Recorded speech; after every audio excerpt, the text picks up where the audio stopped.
Hello, happy Thursday. Yes, I usually do my meal planning on Wednesday, but yesterday I was on a COVID test quest to find a COVID test for my son, which unfortunately he did test positive. So we are at home, and I realized it's like, oh, I guess we're quarantining, which is pretty much my normal life because I work from home. But so I just will not go into the grocery store tomorrow. I will order pickup.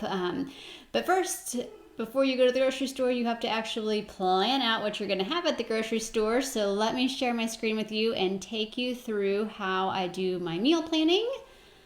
Let me find that button. There we go. Okay, so you can see I've got my meal plan template here, and it still says last week because I haven't saved it yet. So what I usually do is pop open the week before, because sometimes, and you will see that that actually happens this week as well, sometimes things carry over from week to week. So I just always open up the meal plan template from the week before.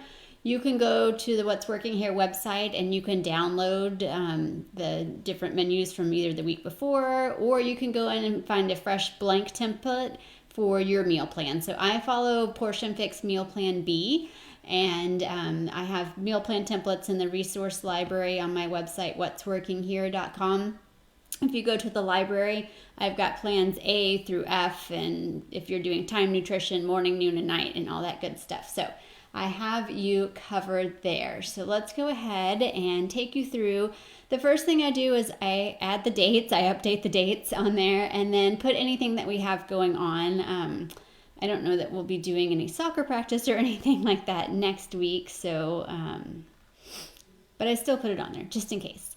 And then one exciting thing that I do have going on next Saturday, if you're in the Houston area, I am doing a little sip and sweat event, and I actually have rented some space at a dance studio that it's a new ownership now, but I used to actually teach dance there, so I will feel right at home in there. But we're going to do, if you want to request access to my Sip and Sweat Facebook group, so far I've kind of only invited like friends and things like that, but anybody is welcome to join the group.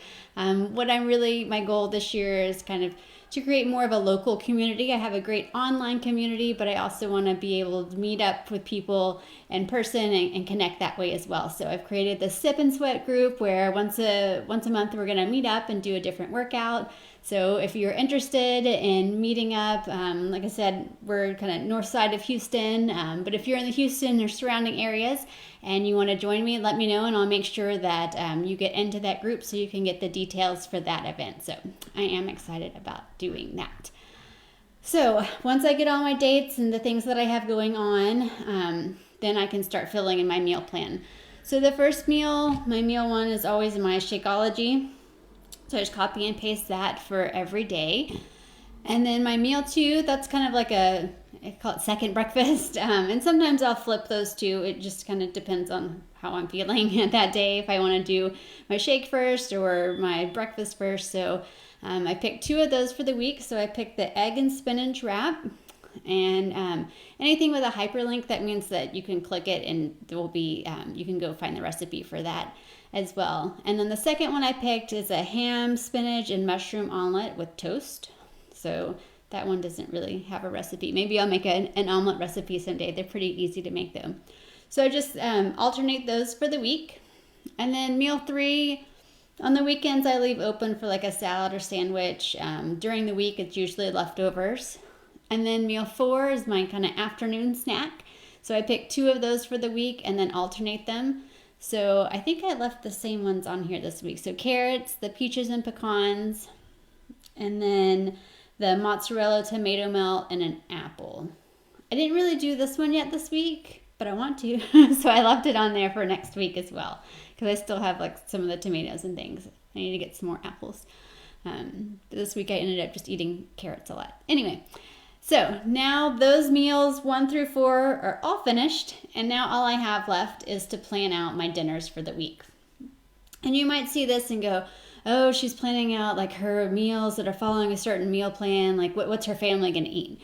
My family eats whatever I eat. It's all normal food. It's all family-friendly food. It's nothing special or anything like that.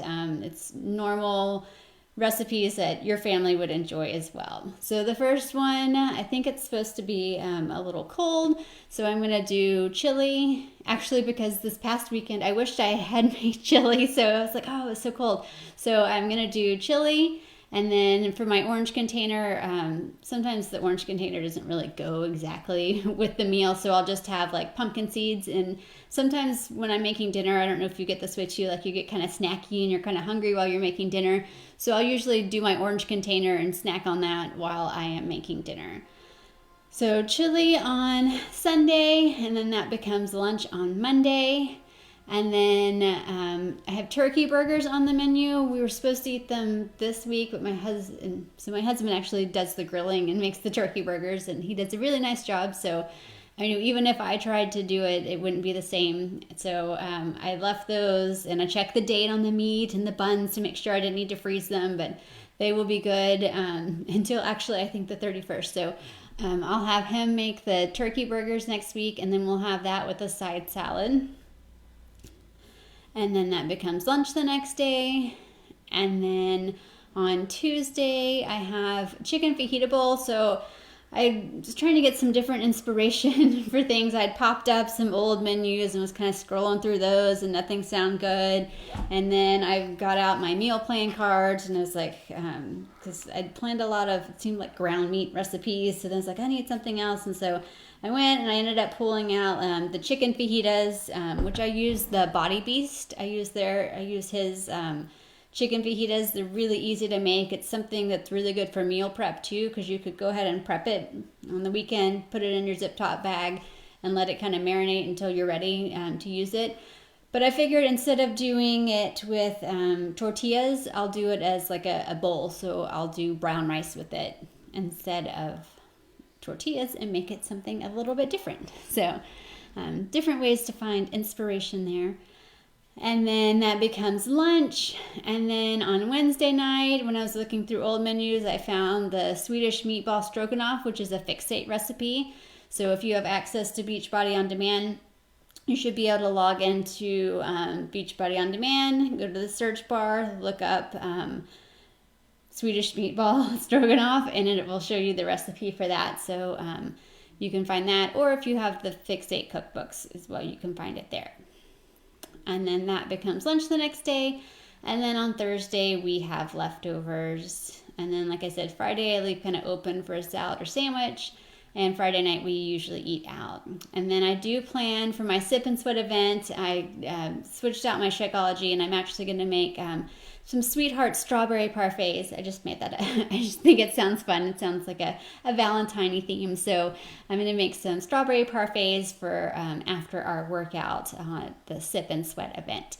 So if you're interested in joining me for that, let me know. And if you have questions about meal planning, let me know, and I am happy to help you as well. Have a great week.